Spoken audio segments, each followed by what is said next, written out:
और अब आपको राज्यसभा से तस्वीरें दिखाते हैं। प्रधानमंत्री नरेंद्र मोदी क्या कुछ कह रहे हैं, जरा सुनिए।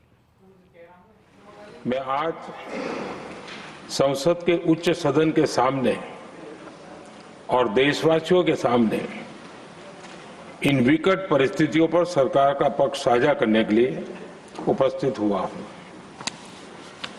पश्चिम एशिया में चल रहे इस युद्ध को 3 सप्ताह से अधिक का समय हो चुका है। इस युद्ध ने पूरे विश्व में गंभीर ऊर्जा संकट पैदा कर दिया है। भारत के लिए भी ये स्थिति चिंताजनक है। इस युद्ध से हमारे व्यापार के रास्ते प्रभावित हो रहे हैं। इससे पेट्रोल, डीजल, गैस और फर्टिलाइजर जैसे जरूरी सामान की रूटीन सप्लाई प्रभावित हो रही है। गल्फ देशों में करीब 1 करोड़ भारतीय रहते हैं, वहां काम करते हैं। उनके जीवन और आजीविका की सुरक्षा भी भारत के लिए बहुत बड़ी चिंता है। हॉर्मुज़ स्ट्रेट में दुनिया के अनेक जहाज फंसे हैं। उनमें बहुत बड़ी संख्या में भारतीय क्रू मेंबर्स हैं। ये भी भारत के लिए एक बड़ी चिंता का विषय है। ऐसी विकट परिस्थिति में आवश्यक है कि भारत की संसद के इस उच्च सदन से शांति और संवाद की एकजुट आवाज पूरे विश्व में जाए।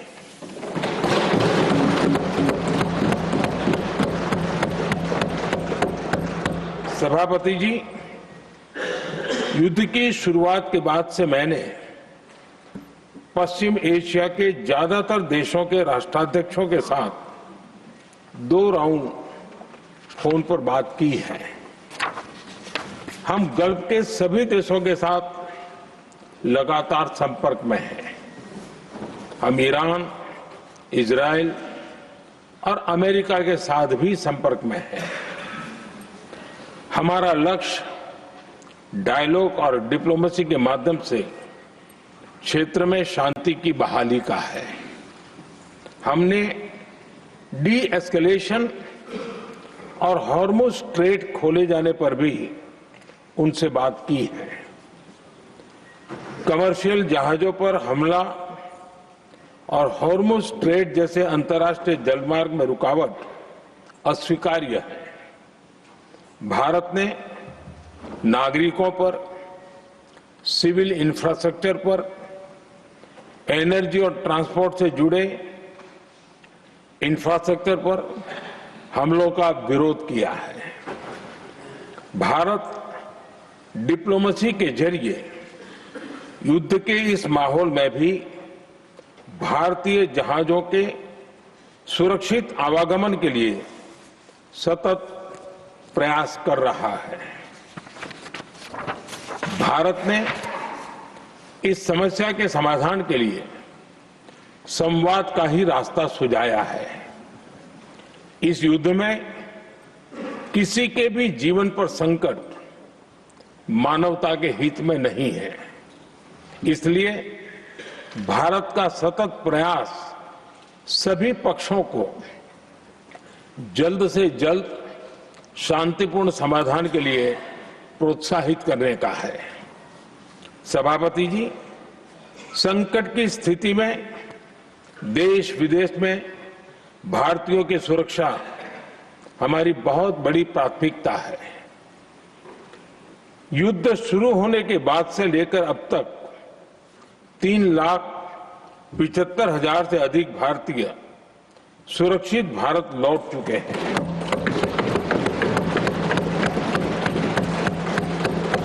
ईरान से ही अभी तक 1,000 से अधिक भारतीय सुरक्षित वापस लौटे हैं।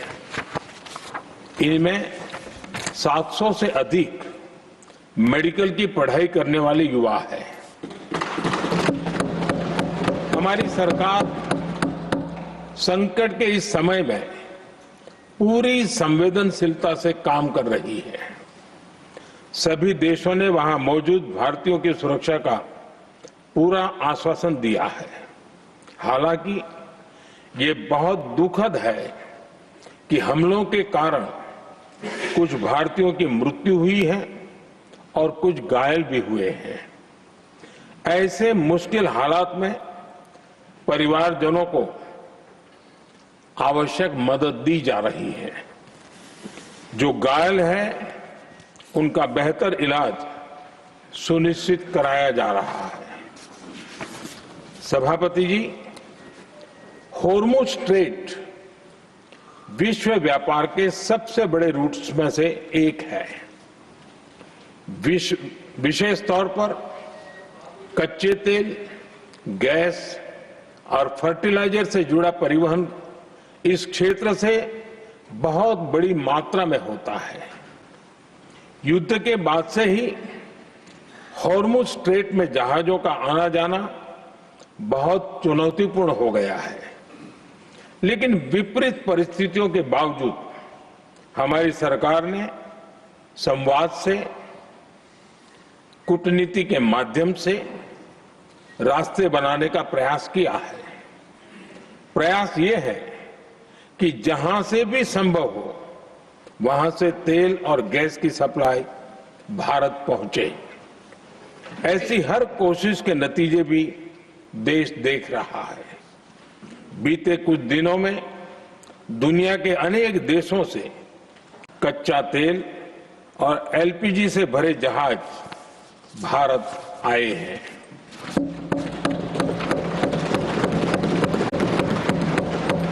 इस दिशा में हमारे प्रयास आने वाले दिनों में भी जारी रहेंगे। सभापति जी, भारत का प्रयास है कि तेल हो, गैस हो, फर्टिलाइजर हो, ऐसे हर जरूरी सामान से जुड़े जहाज भारत तक सुरक्षित पहुंचे। लेकिन इस युद्ध से बनी वैश्विक परिस्थितियां अगर लंबे समय तक बनी रहती है तो गंभीर दुष्परिणाम तय है। इसलिए भारत ने अपनी रेजिलियंस बढ़ाने के लिए जो भी प्रयास बीते वर्षों में किए हैं, उनको और गति दे रहा है। सभापति जी, कोई भी संकट हो, वो हमारे हौसलों और हमारे प्रयास दोनों की परीक्षा लेता है। देश ऐसे संकटों का बेहतर तरीके से सामना कर सके, इसके लिए बीते 11 वर्षों में निरंतर निर्णय लिए गए हैं। एनर्जी इंपोर्ट का डाइवर्सिफिकेशन ऐसे ही प्रयासों का हिस्सा है। पहले क्रूड ऑयल, एलएनजी, एलपीजी ऐसी एनर्जी जरूरतों के लिए 27 देशों से इंपोर्ट किया जाता था। वहीं आज भारत 41 देशों से एनर्जी इंपोर्ट करता है। बीते दशक में भारत ने संकट के ऐसे ही समय के लिए कच्चे तेल के भंडारण को भी प्राथमिकता दी है। हमारी तेल कंपनियां संकट के समय के लिए काफी मात्रा में पेट्रोल और डीजल का भंडार रखती है। बीते 11 वर्षों में 53 लाख मीट्रिक टन से अधिक का स्ट्रेटेजिक पेट्रोलियम रिजर्व भी डेवलप किया गया है और 65 लाख मीट्रिक टन से अधिक के रिजर्व की व्यवस्था पर देश काम कर रहा है। साथ ही बीते दशक में भारत की रिफाइनिंग कैपेसिटी भी अच्छी खासी बढ़ाई गई है। मैं आपके माध्यम से सदन को और देश को ये आश्वासन देना चाहता हूं कि भारत के पास क्रूड ऑयल के पर्याप्त स्टोरेज के और निरंतर सप्लाई की व्यवस्थाएं हैं। सभापति जी, हमारी सरकार की कोशिश है कि ईंधन के किसी एक ही स्रोत पर ज्यादा निर्भरता न रहे। सरकार घरेलू गैस सप्लाई में एलपीजी के अलावा पीएनजी पर भी बल दे रही है। बीते दशक में देश में पीएनजी कनेक्शन पर अभूतपूर्व काम हुआ है। बीते दिनों में इस काम को और तेज किया गया है। साथ ही एलपीजी के घरेलू उत्पादन को भी बड़े पैमाने पर बढ़ाने का प्रयास किया जा रहा है। सभापति जी, बीते वर्षों में सरकार का निरंतर प्रयास रहा है कि हर सेक्टर में दूसरे देशों पर निर्भरता कम से कम हो।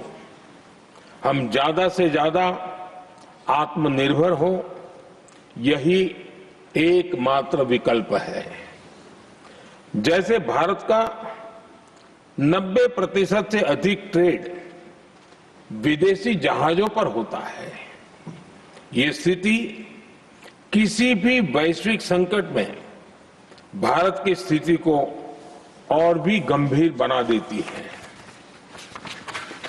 इसलिए सरकार ने मेड इन इंडिया जहाज बनाने के लिए करीब 70,000 करोड़ रुपए का अभियान शुरू किया।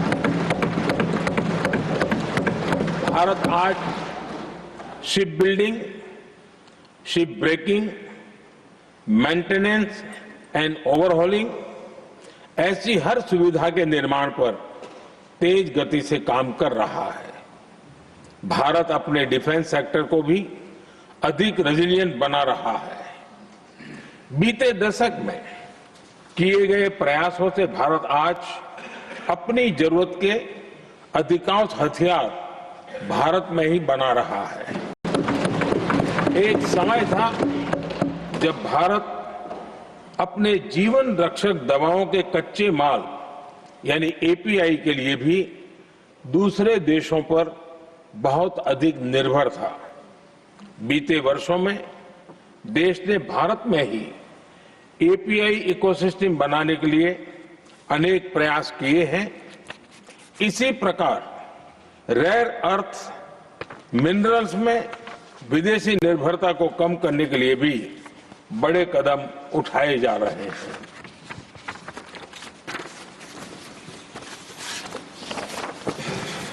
आदरणीय सभापति जी, वर्तमान संकट ने पूरी दुनिया की इकोनॉमी को हिला दिया है।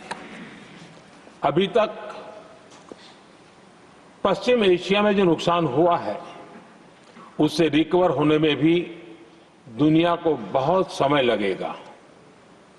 भारत पर इसका कम से कम दुष्प्रभाव हो, इसके लिए निरंतर प्रयास किए जा रहे हैं। हमारी इकोनॉमी के फंडामेंटल्स मजबूत हैं और सरकार पल पल बदलते हालात पर नजर रखे हुए है। सरकार इसके शॉर्ट टर्म, मीडियम टर्म और लॉन्ग टर्म ऐसे हर प्रभाव के लिए एक रणनीति के साथ काम कर रही है।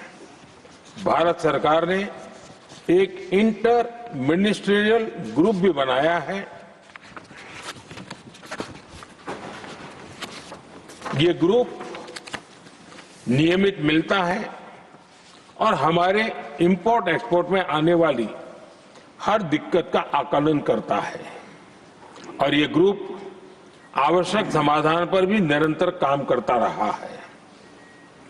जैसे कोरोना के समय में अलग अलग सेक्टर्स की चुनौतियों से निपटने के लिए एक्सपर्ट्स और ऑफिसर्स के एम्पावर्ड ग्रुप्स बने थे, वैसे ही कल ही ऐसे 7 नए एम्पावर्ड ग्रुप्स का भी गठन किया गया है।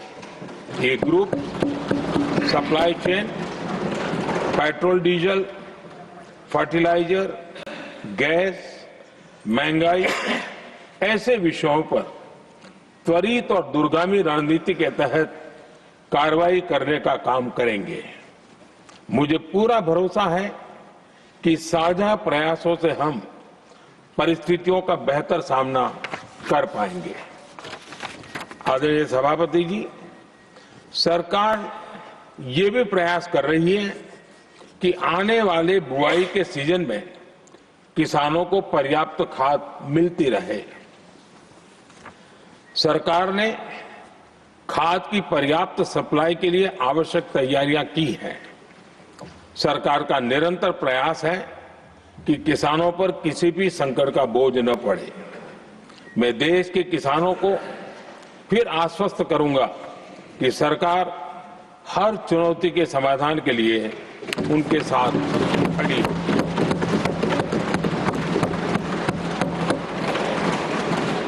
आदरणीय सभापति जी, ये राज्यों का सदन है। आने वाले समय में ये संकट हमारे देश की बड़ी परीक्षा लेने वाला है और इस परीक्षा में सफलता के लिए राज्यों का सहयोग बहुत आवश्यक है। इसलिए इस सदन के माध्यम से मैं देश के सभी राज्यों की सरकारों से भी कुछ आग्रह करना चाहता हूं। संकट के समय गरीबों पर, श्रमिकों पर, प्रवासी साथियों पर बहुत बुरा असर पड़ता है। इसलिए पीएम गरीब कल्याण अन्न योजना का लाभ समय पर मिलता रहे, ये सुनिश्चित करना होगा। जहां प्रवासी श्रमिक साथी काम करते हैं, उनकी परेशानियों को दूर करने के लिए प्रोएक्टिव कदम उठाए जाएं। ऐसी स्थितियों पर नजर रखने के लिए राज्य सरकारें विशेष व्यवस्थाएं करें तो इससे काफी सुविधा होगी। राज्य सरकारों को एक और चुनौती पर भी बहुत अधिक ध्यान देना होगा। ऐसे समय में कालाबाजारी करने वाले, जमाखोरी करने वाले बहुत एक्टिव हो जाते हैं। जहां से भी ऐसी शिकायतें आती हैं, वहां त्वरित कार्रवाई होनी चाहिए। जरूरी चीजों की सप्लाई निर्बाध चलती रहे, ये सुनिश्चित करना हर राज्य की प्राथमिकता होनी चाहिए। आदरणीय सभापति जी, मैं सभी राज्य सरकारों से एक अनुरोध और करना चाहता हूं। संकट चाहे कितना भी बड़ा हो, भारत की तेज ग्रोथ बनाए रखना हम सभी का दायित्व है। हमें इसके लिए हर जरूरी कदम, हर जरूरी रिफॉर्म्स तेजी से करते रहने होंगे।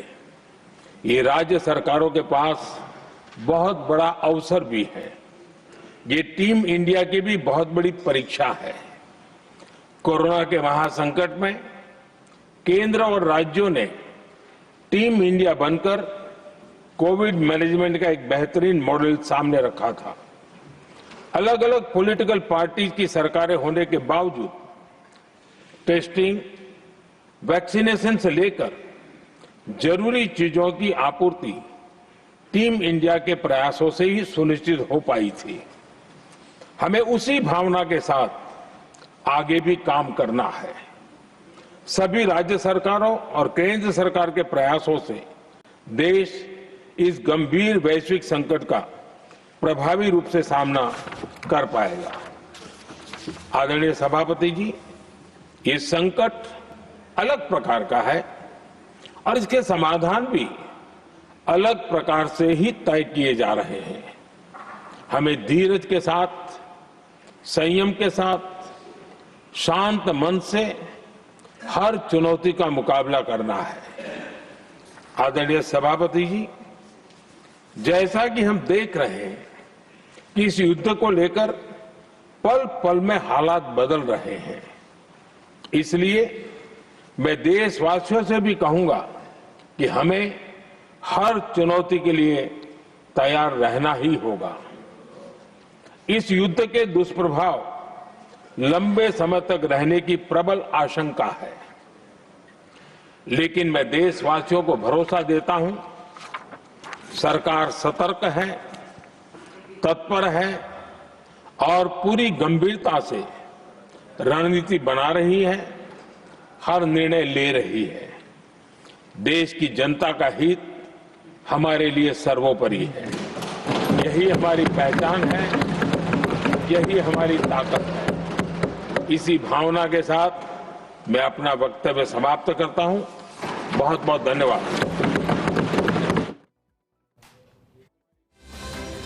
और देखिए, प्रधानमंत्री नरेंद्र मोदी का संबोधन आपने सुना। राज्यसभा में संबोधन हुआ, जहां पर जिस तरह की स्थिति अभी बनी हुई है उसको लेकर जानकारी देते प्रधानमंत्री नरेंद्र मोदी नजर आए। हॉर्मुज़ विश्व व्यापार के सबसे बड़ा रूट है और इस रूट से गैस और फर्टिलाइजर का बहुत बड़ी मात्रा में आता है। विपरीत हालात के बावजूद सरकार ने संवाद से रास्ता खुलवाया है। कोशिश है कि जहां से भी संभव हो तेल और गैस भारत समय पर पहुंचे। ये तमाम बातों का जिक्र करते प्रधानमंत्री नरेंद्र मोदी अपने संबोधन में नजर आए।